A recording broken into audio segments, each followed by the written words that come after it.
This is my last message addressed to the people of South Africa. To my dear wife and family, I will say goodbye in a different way. Our country faces so many challenges of a serious nature. I hold firm opinions about all of them, but decided to keep this message very short and only really focus on two issues, touching me and touching the country. Before I do so, I would like to thank all my friends and supporters for the wonderful support and encouragement they gave me throughout my life and throughout my political career. Many of them were close to me, even for decades. Others intervened occasionally. I thank you for your support and your trust in me. I thank you for your friendship. Thank you for having carried me on your shoulders for so many years. The first issue I want to focus on is apartheid and me. I'm still often accused by critics that I in some way or another continue to justify apartheid or separate development, as we later prefer to call it.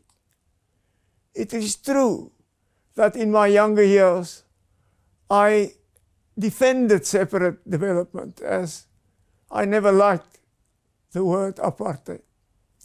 I did so when I was a member of parliament, and I did so as I became a member of cabinet. Afterwards, on many occasions, I apologized for the pain and the indignity that apartheid has brought to persons of color in South Africa. Many believed me, but others didn't.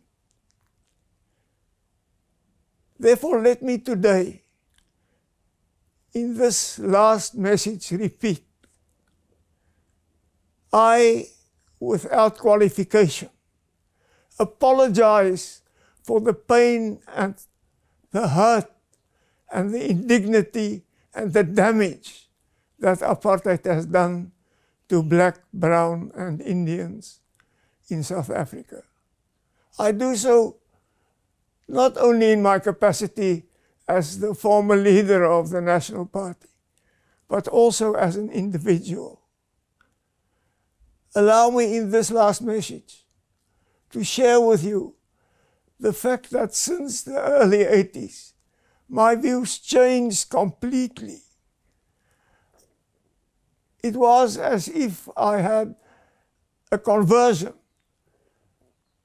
and in my heart of hearts, realized that apartheid was wrong. I realized that we had arrived at a place which was morally unjustifiable.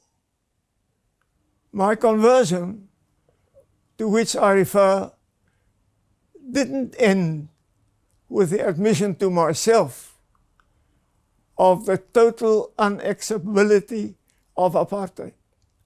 It motivated us in the National Party to take the initiatives we took from the time that I became leader of the National Party, and more specifically during my presidency. We did not only admit the wrongness of apartheid, we took far-reaching measures to ensure negotiations and a new dispensation which could bring justice to all. This brings me to the second issue I want to focus on. Together with most other South Africans, I'm proud of our Constitution. The Constitution which we hammered out in the negotiations which started in 1990 and which culminated in the final Constitution of 1996.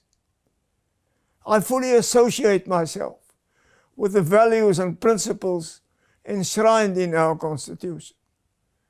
And I'm deeply concerned about the undermining of many aspects of the Constitution, which we perceive almost day to day.